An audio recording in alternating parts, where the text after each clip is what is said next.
afternoon. I'm Shawnee Au, and this is One News Now. Metro Manila is now on day 2 of the alert level system. How are officials assessing the situation so far? Let's get some answers from our palace correspondent, Maricel Halili. She joins us live from Mandaluyong. Mase, hi, good afternoon. DILG USEC Jonathan Malaya was present in today's Laging Handa briefing. What was his assessment of yesterday's implementation on the whole? Hi, Sean. The spokesperson of DILG, Undersecretary Jonathan Malaya, said that so far, the first day of implementation of the pilot testing of the alert level system here in Metro Manila is generally peaceful. Well, there are already 57 areas in NCR under granular lockdown, and the challenge now for the DILG as well as the Philippine National Police is to make sure that the minimum public health standards are being strictly implemented, considering that more people can go out now because more industries are already allowed to be open. Right, Maset. Any other updates on the granular lockdowns in NCR? Are there certain areas that are actually under granular lockdown right now? And how are things going there in those places, in case there are any? Well, based on the report of the NCRPO to the Interior Department, there are about 57 areas in Metro Manila under granular lockdown. USEC Malaya said that the local government units are handling these areas. They are also responsible for giving warnings for those residents who will be affected once the granular lockdown is being imposed. The criteria drafted by the local government units and the Department of Health is that as long as there's a COVID case in a particular area, they have to implement a lockdown, even if it's just a single case of COVID. But they want it to they want to implement granular lockdown as minimum as possible, or in a smaller venue as much as possible. For example, they want to impose granular lockdown in a house or just in a condo or a floor in a building, so that they can minimize the impact to other residents. All right, so definitely going for the smallest possible or smallest sensible geographic area. Now on to another topic, Mase, VaxCert PH. The vaccine certificate rollout was also mentioned in today's Laging Handa briefing. Can you walk us through the most recent updates as well as the process?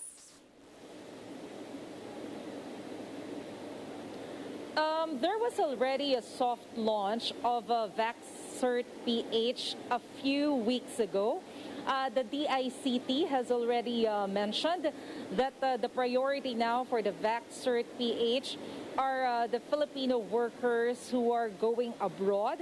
The VaxCert PH is the only document approved or acknowledged by the World Health Organization as proof that an individual has already been vaccinated.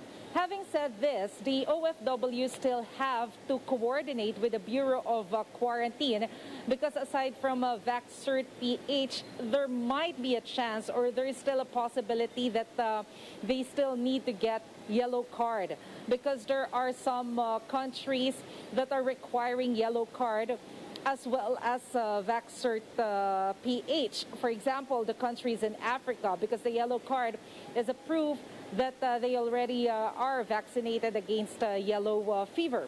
So this OFWs, or Filipino workers who will go abroad, have to coordinate with the Bureau of Quarantine. Right, let's talk about the education sector now, Maset. Of course, we all know schools just resumed online classes this week, so it is the end of the first school week for this academic year. Have the enrollment numbers increased, and how do they compare to last year? I understand that enrollment was extended. There was an increase when it comes to the number of employees this school year, based on the data announced by Education Secretary Leonor Briones. Approximately about 27 million students have already been enrolled this school year. This is much higher as compared to the number of employees or enrollees last school year, which is about 26 million. So it simply shows that the campaign of the Department of Education is working. All right. What about this much awaited pilot testing of face-to-face classes that the DepEd has been fighting for? Is this going to come to light anytime soon? Well, Secretary Briones said that about 100 public schools are already prepared to do the pilot face-to-face classes, and about 20 private schools are also ready to participate with the face-to-face classes for the pilot testing of face-to-face classes. But they still have to wait for the approval of President Duterte. Once the President gives his go signal, then they can start with the face-to-face classes. All right, so still waiting for the go or the green light from the President. Thank you so much for all those updates. Maricel Halili reporting to us live from Mandaluyong City. Thank you, Maricel. And the Education Department is also going to investigate the death of a grade 10 student from Negros Occidental from alleged hazing. In a statement, the DepEd strongly condemned any violence against learners. The agency is also urging schools to take a more active role in preventing violence. The Commission on Human Rights has already started its own investigation. Based on police reports, the student underwent fraternity initiation rites when he turned 18 last September 3. And in other news, the Senate Blue Ribbon Panel has resumed its hearing today, with reports revealing that Pharmally executives were found with luxury vehicles. This is after the group bagged contracts from the government for the purchase of medical supplies. Committee Chairman Richard Gordon said Pharmally Director Lincoln Ong allegedly owns 2 Porsches and 1 Lexus, which costs millions. Pharmally President Twinkle Dargani obtained a Lamborghini Urus worth 13 million pesos, while Corporate Secretary acquired a Porsche worth 8.5 million pesos. These Pharmally executives are present in today's hearing, but they have yet to comment on this issue. We're going to pause for a quick break, but we will be back with more stories after that. Stay with us.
Hi, you're back on One News Now. I'm Sean Yao.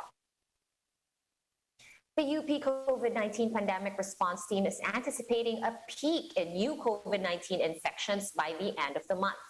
Greg Gregorio with the rest of that story. The UP COVID-19 pandemic response team says with the current trajectory of cases, the country might breach 3 million total cases by mid-October. This is despite the decreasing reproduction and growth rates recently. Medyo mabilis kasi yung increase natin ngayon. So yung ating milyon na pagbilang dati ay na months, posibleng weeks ngayon. Yan yung aabangan natin sa mga susunod na araw if tuloy-tuloy yung increase. Based on their projections, the downward trend of cases will only be felt after new infections peak by the end of the month or early October. The UP team hopes the new alert level system in Metro Manila would help address the high utilization rates in hospitals. Given this new system, kung tuloy-tuloy pa din at mapapabilis natin yung vaccination, posibleng hindi masyadong tumaas yung hospitalizations. They hope that the IATF would be more specific in its metrics for classifying areas under alert levels 1 to 5. DOH spokesperson Maria Rosario Vergara said there would be weekly assessments for the basis of the current level 4 status in NCR. However, she says they cannot disclose details yet since the system is still under pilot run. Ang alert level po, dynamic yan, nababago-bago po yan.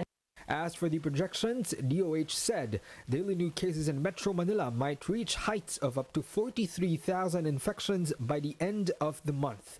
The DOH says this can be prevented through ramped-up case detection, isolation, and contact tracing. Increased vaccination efforts and strict enforcement of minimum health standards are also needed. For News 5, Greg Gregorio, we are One News. Let's now take a quick look at today's other top stories. The Foreign Affairs Department denies links between Japan's terror threat warning to Southeast Asia and the Philippines' move to accept Afghan refugees. Undersecretary Brigido Dulay tells Agenda that the supposed intelligence report was not even formally transmitted to the agency. The Philippine National Police noted over 300,000 violations during the MECQ period in Metro Manila. On One News's The Chiefs, top cop Guillermo Eleazar says that nearly 60% of the 328,000 quarantine violators were given warning and only 5% of total violators were brought to police stations.